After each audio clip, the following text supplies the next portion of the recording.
Captain Holzman is a MAC mission pre-departure briefing officer. He's also an expert in all phases of nuclear weapons airlift training. These are members of a C-141 crew, all with many hours of experience in airlifting nuclear weapons in the C-141. Right now, their minds may not be entirely on nuclear weapons, although they might be thinking about a possible fallout. As everyone familiar with MAC Regulation 50-16 knows, girls are one of the fringe benefits of an otherwise dead serious course.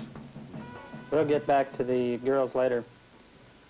Gentlemen, this is what it's all about. As MAC personnel tasked to airlift nuclear weapons and components, we're all involved in the world of nuclear energy. Maintaining the necessary professional knowledge and skill to accomplish the safe handling and airlift of nuclear weapons is the reason for this training program. This film you're helping to make is an important part of that program. Let's review the highlights of the course. Gentlemen, I'd like to welcome you to the simulated pre-departure briefing. The film you are about to see and this briefing are unclassified. However, it would be a normal procedure to brief you on the security and classification requirements of your nuclear mission and its itinerary. The MAC role in nuclear weapons airlift falls into three categories: peacetime, contingency, and emergency. There are a number of squadrons in the MAC command that are designated as primary peacetime airlift squadrons. For contingency operations, each wing has a number of missions it would execute if called upon. In an emergency situation, any aircrew in the MAC system could be called upon to airlift nuclear weapons, and this is the reason why all of you attend this training. The two-man concept on the nuclear weapons mission is extremely important. It requires that a minimum of 2 crew members be present at all times when critical components are handled by the MAC aircrew. You will recognize the enforcement of the two-man concept in the film you're going to see.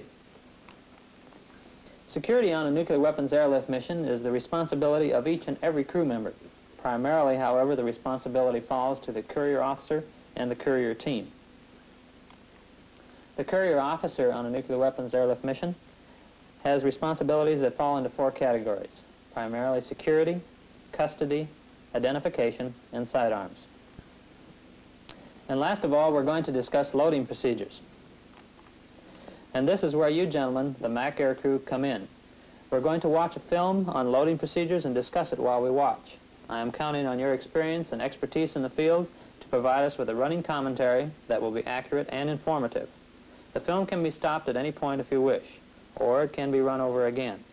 To the best of my knowledge, there are no errors in the film. All of you feel free to discuss anything whatsoever that you feel is important to this phase of the mission. Let's watch the film. You'll note here the aircraft is in an isolated location, and they are beginning to set up the equipment to establish the security priority A area. I'd like to make a point about the power cart. You notice the power cart's located on the outside the no-load zone perimeter. This enables us to use base personnel to monitor the power cart during loading. You notice the fire extinguisher is located near the fire unit. If additional fire extinguishers are available, they may be placed at the aircraft commander's discretion. And you'll notice that the perimeter rope is at least 10 feet away from any portion of the aircraft. Could we pause for a minute right here, please? Do we have a slide of the ramp pedestal? To compensate for uneven ramp surfaces or to decrease the angle in the ramp, ramp pedestal showing may be placed beneath the ramp. Can we have a close-up on the crew entrance door? It is important that the courier officer ensure that the screws which secure the hasp to the crew entrance door are center drilled and that the hasp is in the proper position. Additionally, some of these brackets are long enough so that the handle will strike them, and right where the courier officer is indicating on the slide, they may crack. Here's where they're laying out their shoring. Be sure when you lay out your shoring that you put your chalk up front to stop movement of the carrier. And it's a good idea to measure this out so your wheels will be centered right on the shoring when you get to that spot. A cloth should be ran over the entire usable length of the winch cable to check for broken strands or kinks.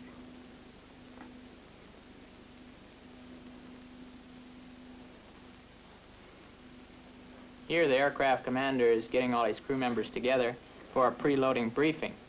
Here he covers such things as firefighting procedures, essential and non-essential personnel, withdrawal distance, and upwind direction for withdrawal. And he indicates to the security police to call for the weapons convoy and takes one of the security police personnel forward. Here they're checking the priority area to ensure that all personnel have been removed. It's called purging the area.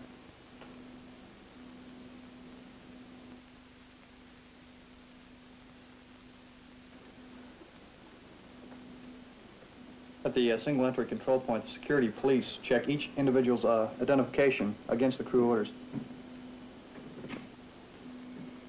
After this point, two-man concept applies in the entire priority A area. Also, explosive A signs will be posted at the 4 geographical points around the aircraft. You'll note here the arrival of the weapons convoy.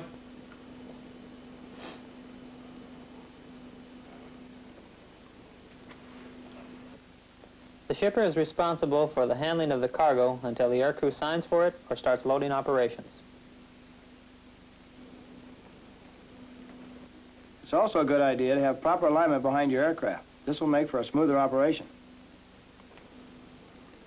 Here the shipper is giving a briefing to the aircraft commander, courier officer, and loadmaster. Also, before accepting the weapon, the courier officer will ensure that the serial numbers on the weapon match those on the manifest and note further any scratches or dents.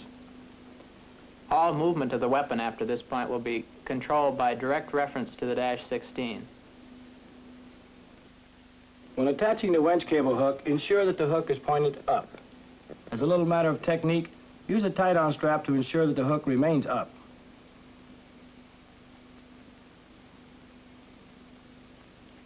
Could we pause right here for a moment, please? It is important to note here that the navigator is in an excellent position to monitor the entire cargo compartment, thus enforcing the two-man concept. Also note that he is on headset and should be in two-way communications with the tower in the event of a ground fire or any ground emergency. The standby radio is all checked and tuned and is there in the event of a power failure. In this position, the navigator has rapid access to the number 3 bus tie switch in the event of a winch malfunction. When the winch is being used, one flight engineer will monitor the winch for normal operations. Note, gesture tool in use for directional control.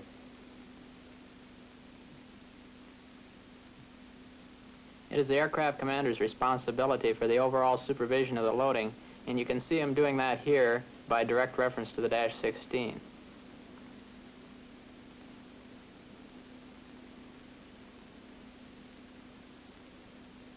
Install bevel step-up shoring to elevate the carrier for positive ramp hinge clearance.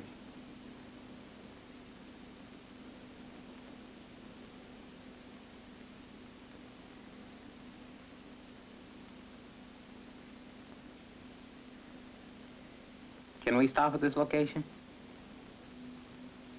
Clearance becomes quite critical at this point. Bevel step-up shoring aids in increasing the clearance. Here's where your ramp pedestal will help you out. It'll decrease the angle of your ramp to aid in getting your unit over the hinge, as indicated in the circle.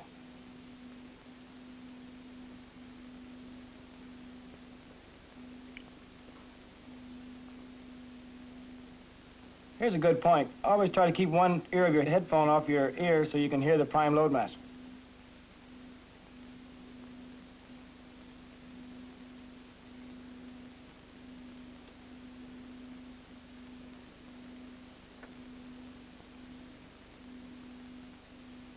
Caution. Utilizing the winch pinion, keep cable tight at all times.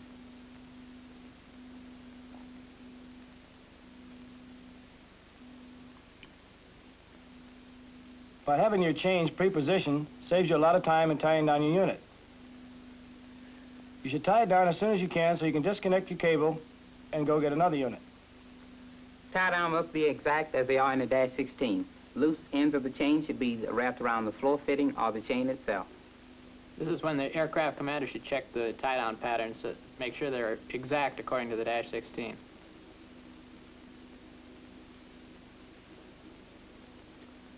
The loading of the MHU 7M trailer offers some unique problems. In the loading of the 7M trailer, we utilize shipper personnel to assist in the loading. Align the 7M trailer with open end facing the aircraft. Again, the shipper briefs this particular weapon, and the courier officer checks it accordingly. It is important to check the security of the cradle suspended in the 7M trailer. Can we stop the film here? Do you have a slide of the gears? Gears must be disconnected and in the travel position. Form a chain bridle utilizing 3 10,000-pound chains connected to the left and right eyelet. You notice he's placing the winch cable hook in the up position like I had mentioned before.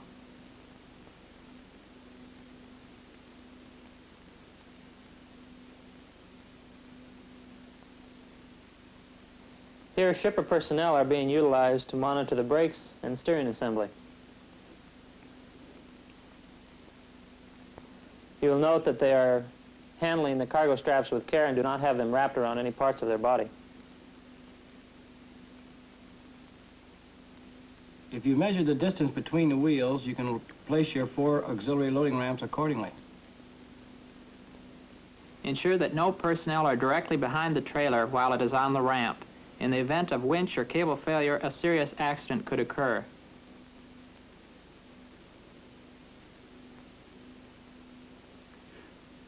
Winch 7M trailer into the aircraft until the dual wheels reach the forward end of the auxiliary loading ramps.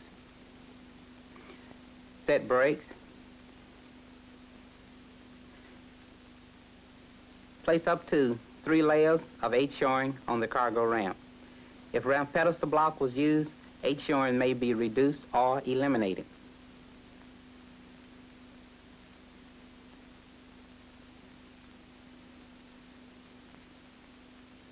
Eight shoring is used to elevate the lift support arms above the ramp crest.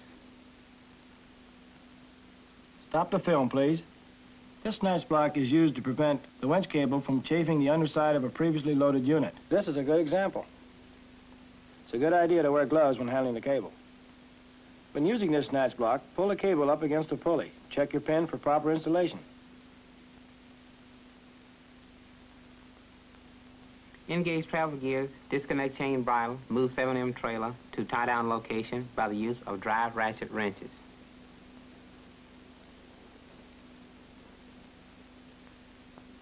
We'll stop the film at this point. Demating the weapons from the MHU 7M trailer is the responsibility of the shipper personnel or munitions personnel.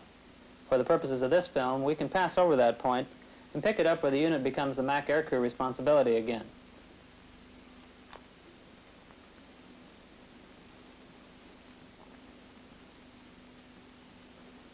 Here you'll notice the two-man concept being complied with, and as they withdraw, no lone individual is left with the weapon.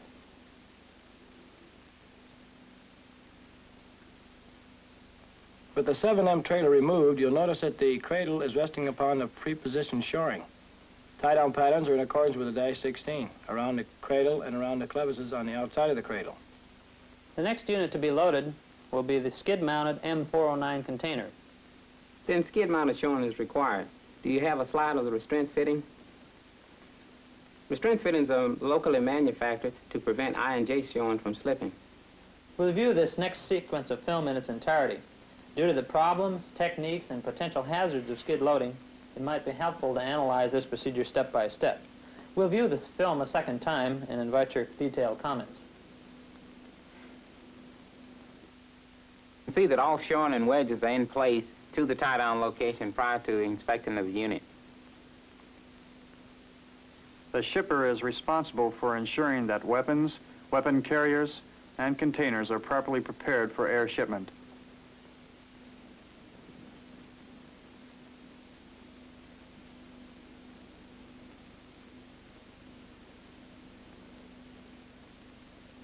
What a skinny bite with a J-bar. The way they're doing that, they're going to run across problems. I think we ought to talk about the J-bar. I'd like to stop here during the rerun, discuss a little bit about the damage on that weapon. They're going to have a problem when you get across that F wedge. Wait and see. J-bars may be used to elevate the unit onto the shoring. Look at that, right there. See that, how it's jumping up? That's going to cause them a problem right there.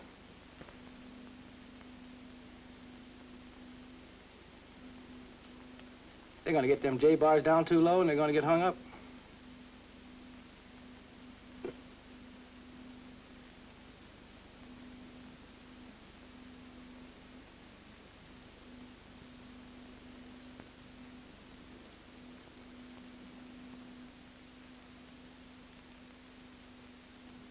If you don't get that bite just right, you just liable to have a problem. You know, the loadmaster should always check out his helper and make sure he's got a good bite on that. I'm willing to bet you that something happens coming up that ramp. See there? See there? What'd I tell you? What'd I tell you? All right. Let's view the sequence again, starting with the loading. And this time, will you make some detailed comments on the procedures being utilized? Stop it there. That's a skinny bite. You can see the J-bars slipping out from under the container. Do you have a better picture than that? I believe so. This is the way the J-bar should look prior to moving the container.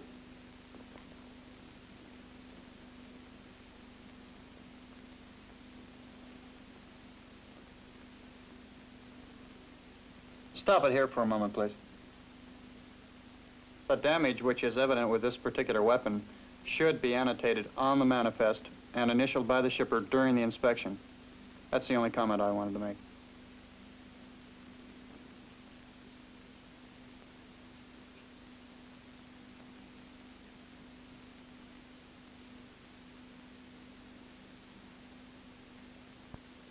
Hold it right there.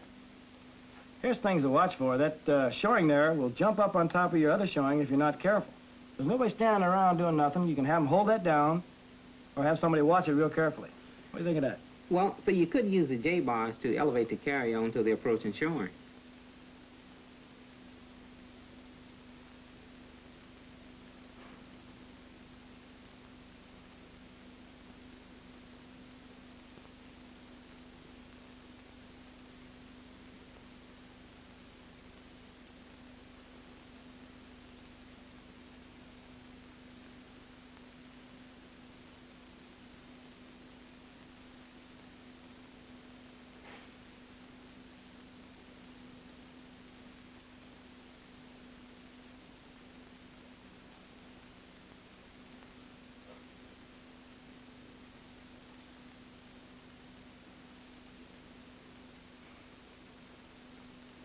Okay. Earlier you saw the near accident that's about to happen. Are there any comments you'd like to make at this time that could prevent an incident such as this? Yes. If it was me loading this unit, I'd have winched it further into the aircraft and then reinstalled my J-bars. This would prevent that accident you had there. Also, at this point, this is the center of interest to the loading. The aircraft commander is responsible for supervising the loading, and he's not in the area as we can see.